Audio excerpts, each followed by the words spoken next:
Assalamualaikum warahmatullahi wabarakatuh.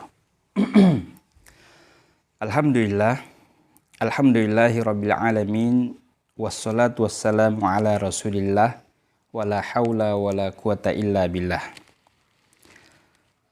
Sahabat sekalian yang dimuliakan oleh Allah Subhanahu wa ta'ala, kembali Al-Jiddiyah Channel akan mempersembahkan di hadapan kita kisah di antara para ulama yang patut untuk kita kenal. Salah satunya adalah Al-Imam Bukhari rahimahullahu ta'ala. Meskipun kami yakin bahwa semua kita telah banyak mendengarkan tentang beliau. Dan siapa sih di antara kita yang tidak mengenal nama ini? Meskipun mungkin hanya sekedar mendengarkan namanya dan sepintas tentang kontribusinya terhadap ilmu hadis. Akan tetapi lebih detail bagaimana kontribusi beliau terhadap ilmu hadis akan menjadi penting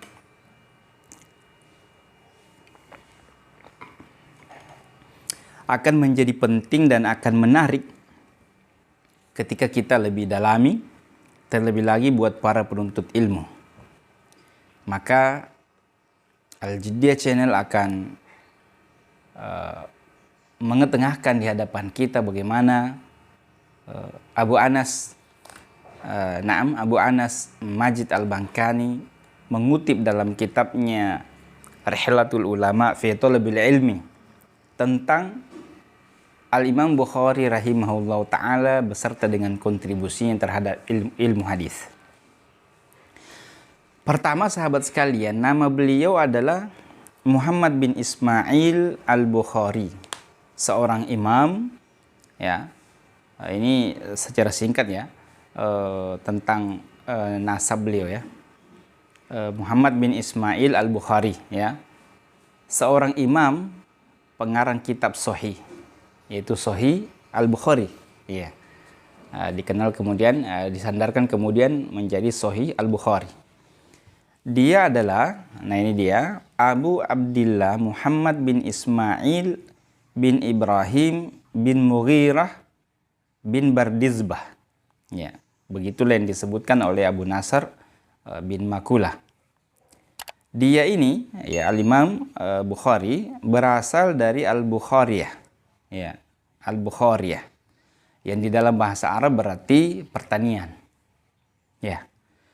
Muhammad bin Ya'qub Al-Hafiz berkata, aku bertemu dengan Muslim bin Hajjaj di hadapan Al-Bukhari dan dia sedang bertanya seperti seorang anak yang bertanya.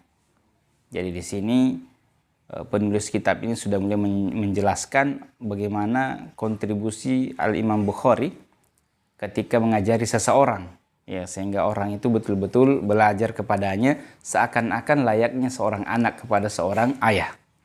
Ya, baik. Kita ulangi lagi.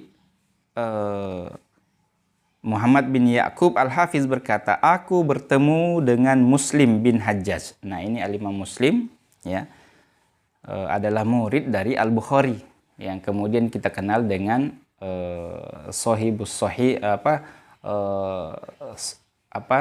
pemilik Sahih Muslim. Ya. Ya, baik. Jadi dua kitab Sahihain, ya, dua kitab Sahih yang kita kenal, yaitu Sahih Bukhari dan Sahih Muslim, yang mana Al-Imam Muslim adalah, ya, murid dari Al-Imam Bukhari sendiri.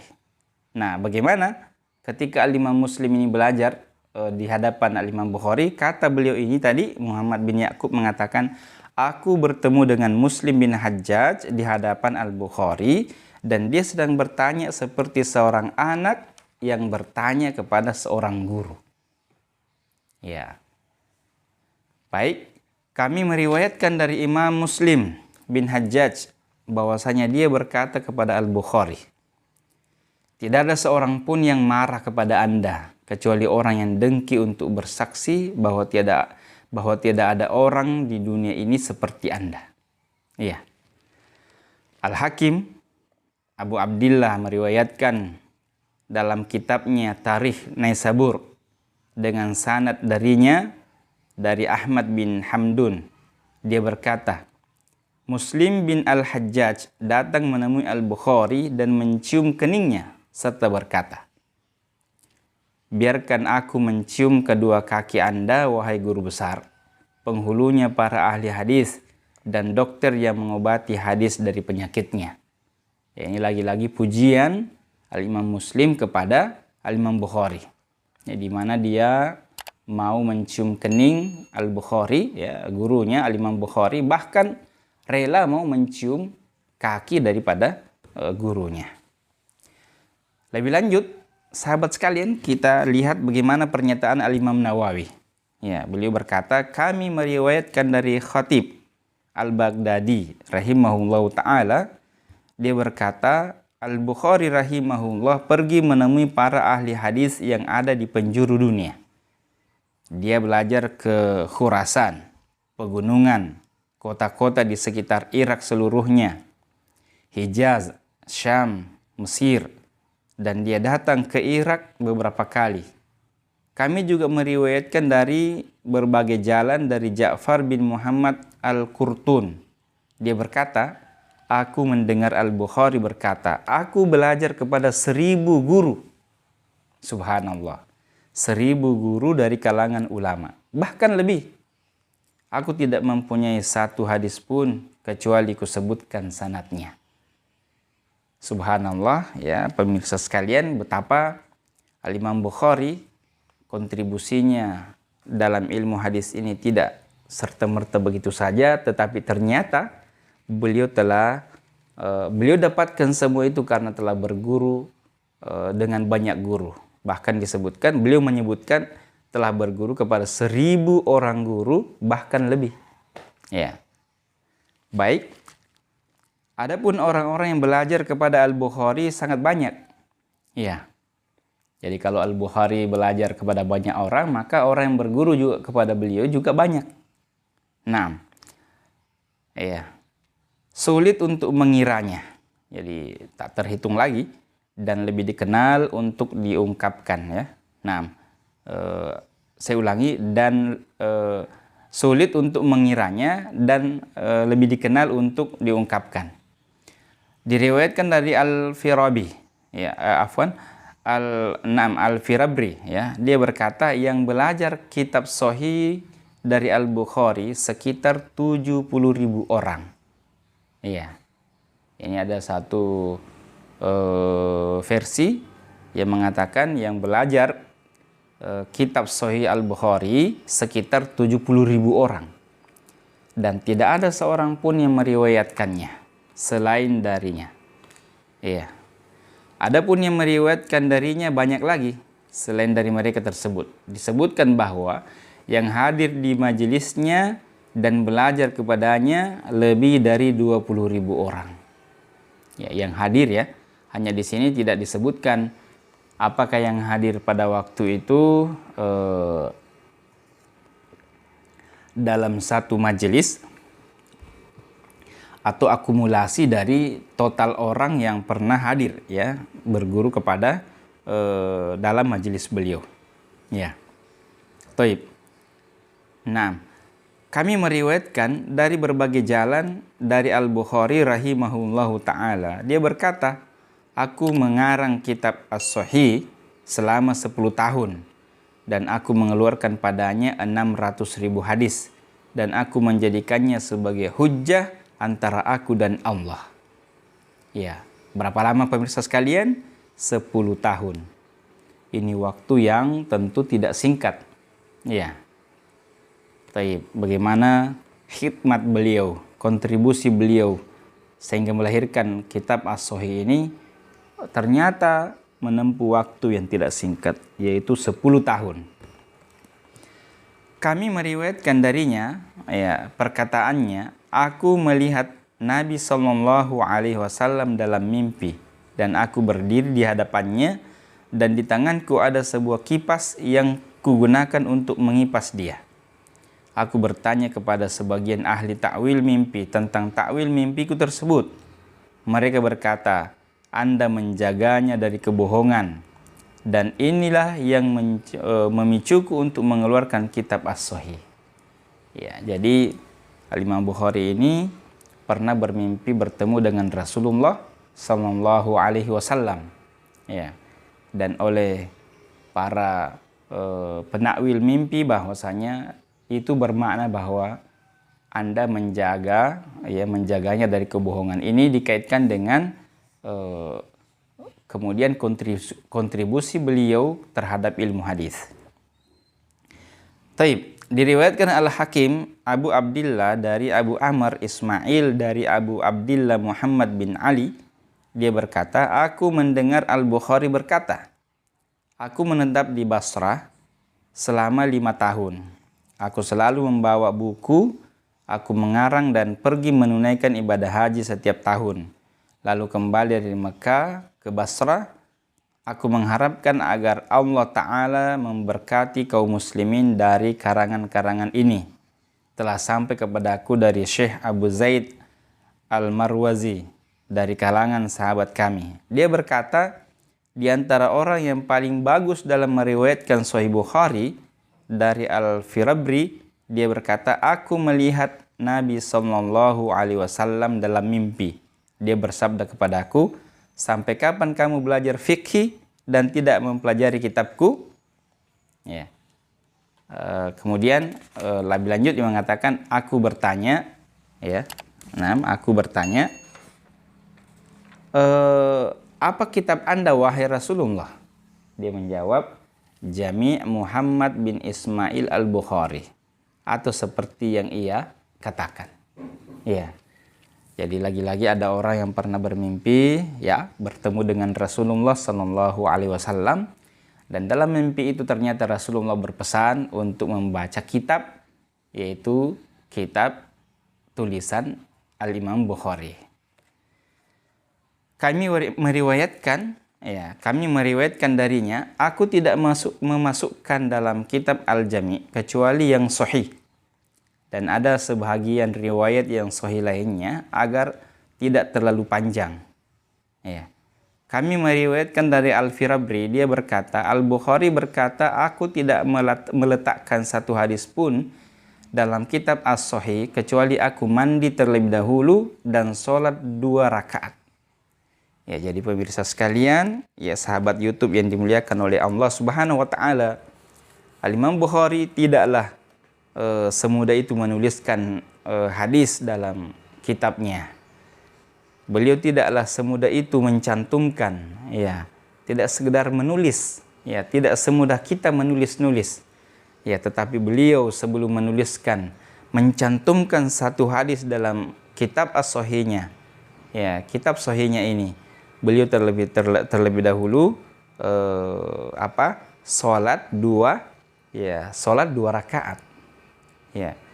Berarti kalau di dalamnya terdapat sekian ribu hadis, maka sekian ribu rakaat pula Al-Imam Bukhari pernah sholat sebelum mencantumkannya. Ya. Ini juga menunjukkan mujahadah beliau, kesungguhan beliau, kehati-hatian beliau, penghargaan beliau, ya, pemuliaan beliau terhadap hadis. Ya. Dan bentuk ikhtiar beliau memohon kepada Allah Subhanahu wa taala, ya, agar apa yang akan dituliskan nanti itu tidak sembarangan. Iya. Taib. Kita lanjut sahabat yang dimuliakan oleh Allah Subhanahu wa taala. Disebutkan dalam kitab Tarikh Al-Baghdad, ya, karangan Al-Khatib Al-Baghdadi, Al-Bukhari rahimahullahu taala berkata, aku tidak memasukkan dalam kitabku Al-Jami' kecuali yang sahih, dan kutinggalkan sebagian yang sahih karena kondisi matanya yang sangat panjang. Ya, jadi menurut beliau bahwa dalam kitabnya itu beliau tidak cantumkan kecuali hadis yang sahih. Diriwayatkan dari Muhammad bin Yusuf Al-Firabri, dia berkata, Muhammad bin Ismail Al-Bukhari berkata kepadaku, aku tidak meletakkan dalam kitab As-Sahih satu hadis pun kecuali aku mandi dan melakukan sholat 2 rakaat terlebih dahulu. Jadi ini sekadar penegasan dari apa yang kita sudah sampaikan sebelumnya. Kemudian sahabat sekalian, lebih lanjut dalam kitab Rihlatul Ulama fi Thalabil Ilmi ini disebutkan bahwa diriwayatkan oleh Abdul Quddus ya bin Hammam, dia berkata, aku mendengarkan beberapa orang syekh berkata, Muhammad bin Ismail al-Bukhari mengumpulkan hadis yang kalau dikumpulkan panjangnya antara kuburan Nabi Sallallahu Alaihi Wasallam dan mimbarnya, dan dia sholat 2 rakaat pada setiap hadis. Iya, baik. Ya, diriwayatkan dari Muhammad bin Yusuf al-Firabri, dia berkata, aku mendengar Muhammad al-Bukhari di Hawarazim berkata, aku melihat Abu Abdillah Muhammad bin Ismail dalam mimpi berada di belakang Nabi Sallallahu Alaihi Wasallam. Ya, adapun Nabi Sallallahu Alaihi Wasallam berjalan dan di setiap Nabi Sallallahu Alaihi Wasallam mengangkat kakinya, Abu Abdillah Muhammad bin Ismail meletakkan kaki dia di tempat itu. Ya, jadi ya adanya kesaksian-kesaksian orang yang pernah bermimpi tentang bagaimana keutamaan Al-Bukhari ini, ya. Sahabat ulama yang mulia ini, Al-Imam Bukhari rahimahullahu taala, menunjukkan bahwasanya beliau ini adalah orang yang betul-betul mengikuti jejak Rasulullah sallallahu alaihi wasallam. Ya, sehingga apa yang beliau lakukan adalah sesuatu yang tidak mudah. Apa yang beliau lakukan adalah upaya beliau untuk menjaga ad-din ini. Nah, lebih lanjut, Abdullah bin Adi berkata, aku mendengar Muhammad bin Yusuf al-Firabri berkata, aku mendengar An-Najmu bin Fudail, dan dia adalah termasuk di antara orang yang berilmu. Dia berkata, aku melihat Nabi Shallallahu Alaihi Wasallam dalam mimpi keluar dari sebuah negeri berjalan kaki dan Muhammad bin Ismail berada di belakangnya. Setiap Nabi Shallallahu Alaihi Wasallam melangkah, Muhammad bin Ismail melangkah, meletakkan kakinya di jejak langkah Nabi Shallallahu Alaihi Wasallam dan mengikuti jejak beliau. Aywa. Diriwayatkan pula dari Muhammad bin Makki al-Jurani, Anam al-Jurjani, dia berkata, aku mendengar Muhammad bin Yusuf al-Firabri berkata, aku melihat Nabi Sallallahu Alaihi Wasallam dalam tidurku. Dia bersabda kepadaku, engkau mau kemana? Ku jawab, aku mau menemui Muhammad bin Ismail al-Bukhari. Dia berkata, sampaikan salamku kepadanya. Ayo, lagi-lagi kisah mimpi seseorang dengan Rasulullah Sallallahu Alaihi Wasallam. Dan ketahuilah sahabat YouTube bahwa seseorang ketika bermimpi bertemu dengan Rasulullah Sallallahu Alaihi Wasallam, maka ketahuilah bahwa itu adalah mimpi yang benar. Karena sesungguhnya ya, jin, iblis tidak bisa menyerupai Rasulullah Sallallahu Alaihi Wasallam. Lebih lanjut diriwayatkan dari Al-Khalab bin Muhammad bin Al-Hiyam, dia berkata, aku mendengar Abu Muhammad Al-Mu'adzin, ya, Abdullah bin Muhammad bin Ishaq As-Simsar berkata, aku mendengar Syekhu berkata, di masa kanak-kanaknya, ya, kedua mata Muhammad bin Ismail mengalami kebutaan. Kemudian ibunya bermimpi bertemu dengan Nabi Ibrahim al-Khalil alaihi salam. Dia berkata kepadanya, sesungguhnya Allah telah mengembalikan penglihatan anakmu karena engkau banyak menangisinya atau karena engkau banyak berdoa. Dia berkata, keesokan harinya Allah telah mengembalikan penglihatannya. Ya. Jadi ini diantara kelebihan-kelebihan yang dialami oleh Al-Bukhari, ya, Al-Imam Bukhari yang sebelumnya ternyata orangnya buta, ya, di masa kecilnya, tapi kemudian dikembalikan oleh Allah Subhanahu Wa Taala, ya, penglihatannya disembuhkan, ya, dikembalikan oleh Allah Subhanahu Wa Taala. Kemudian dari Abu Sa'id Bakar bin Munir, dia berkata, aku mendengar Abu Abdillah Muhammad bin Ismail berkata, sejak dilahirkan aku tidak pernah membeli dan menjual apapun. Kemudian mereka bertanya tentang membeli tinta dan kertas. Dia menjawab, aku meminta seseorang untuk membelinya untukku.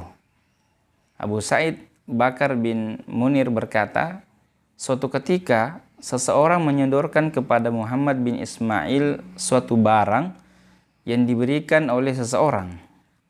Pada malam harinya, para saudagar berkumpul dan ingin membeli barang tersebut dengan keuntungan 5.000 dirham. Dia berkata kepada mereka, pergilah kalian pada malam ini juga. Keesokan harinya, datanglah para saudagar yang lain. Mereka meminta kepadanya barang tersebut dengan harga 10.000 dirham. Kemudian dia mengusir mereka dan berkata, aku telah berniat tadi malam untuk memberikan kepada orang-orang yang memintanya kemarin dengan harga yang mereka minta, yaitu orang-orang yang memintanya pertama kali dengan harga 5.000 dirham. Dia berkata, aku tidak suka membatalkan niatku. Aywa, ini ya diantara bagaimana akhlak beliau ya dalam hal jual beli ya. Nah, kisah penutup ini nanti akan kita kisahkan bagaimana beliau Al-Imam Bukhari menghidupkan malamnya. Sebagai penyempurna dari kisah kita ini bahwa betapa kontribusi beliau terhadap ilmu hadis itu tidak main-main. Bukan hanya pada siang hari, tetapi pada malam hari pun beliau orang yang sangat bermujahadah. Ya. Diriwayatkan dari Umar bin Habs al-Ashqar. Dia berkata, kami bersama Muhammad bin Ismail di Basrah. Ya. Dan kami menulis hadis. Beberapa hari lamanya kami tidak melihatnya. Kemudian kami mencarinya dan kami mendapatkannya sedang di rumah tidak mengenakan baju karena dia tidak punya apa-apa lagi. Lalu kami berkumpul dan mengumpulkan beberapa dirham untuk membelikannya sehelai baju dan kami memberikannya kepadanya. Kemudian dia pergi bersama kami untuk menulis hadis kembali. Nah, sahabat sekalian, ini juga menunjukkan ya, betapa beliau memiliki keterbatasan ya, hingga dengan kekurangannya itu pada waktu itu membuat beliau sempat terhalangi dalam proses menuntut ilmunya. Tapi syukurlah adanya orang-orang di sekitarnya yang juga peduli dan memberikannya sehelai baju, dan dengan baju itu akhirnya kemudian beliau gunakan. Nah, tibalah saatnya sahabat sekalian pada penutup kisah ini bagaimana beliau menghidupkan malamnya. Diriwayatkan dari Muhammad bin Abu Hatim Al-Warraq, ya, dia berkata, jika aku bersama Abu Abdillah dalam suatu perjalanan, kami menginap dalam satu rumah. Bahkan kadangkala pada pertengahan musim panas aku melihat dia bangun. Ya, kita ulangi, aku melihat dia ya bangun pada malam hari ya. Berapa kali pemirsa sekalian? Ya, 15 hingga 20 kali. Kita ulangi sekali lagi, 15 hingga 20 kali. Ya. Jadi Al-Imam Bukhari dituturkan ya dia bangun 15 sampai 20 kali dalam semalam itu. Jadi Al-Imam Bukhari tidur, tidak lama setelah itu bangun, setelah itu tidur lagi, bangun lagi, tidur lagi, bangun lagi, dan itu berulang sampai 15 sampai 20 kali. Ya. Apa yang diperbuat sahabat sekalian? Yang menyaksikan itu menuturkan bahwa beliau bangun, mentakhrij hadis dan memberinya tanda, lalu dia merebahkan kepalanya. Ya, jadi dia berkhidmat pada ilmu hadis. Dia melakukan sholat pada waktu sahur sebanyak 13 rakaat dengan 1 rakaat witir.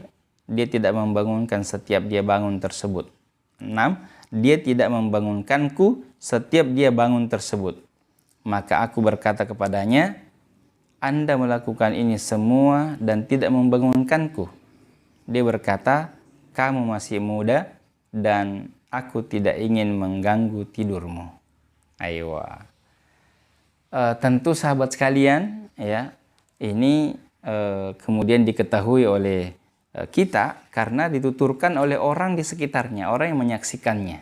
Ya, orang yang menyaksikan bagaimana kehidupan malam Al-Imam Bukhari tadi. Siapa yang meriwayatkan tadi? Yaitu Muhammad bin Abu Hatim Al-Warraq. Aywa. Sahabat sekalian, tentu untuk bercerita tentang seputar Al-Imam Bukhari rahimahullah ta'ala adalah kisah yang sangat panjang dan tidak akan pernah membosankan untuk kita simak. Akan tetapi, ya tentu saja, ya karena keluasan riwayat dan biografi beliau ini sangatlah luas, ya karena itu, ya cukup sampai di sini dulu apa yang kita bisa sampaikan, ya semoga bermanfaat dan setidaknya setelah mendengarkan kisah ini ada keinginan kita untuk kemudian mau lebih belajar lagi dan mengikuti jejak, ya Imam Bukhari dalam belajar dan mengetahui setelah mengetahui bagaimana kontribusi beliau terhadap ilmu hadis ini. Hadanallahu wa iyyakum ajma'in. Wassalamualaikum warahmatullahi wabarakatuh.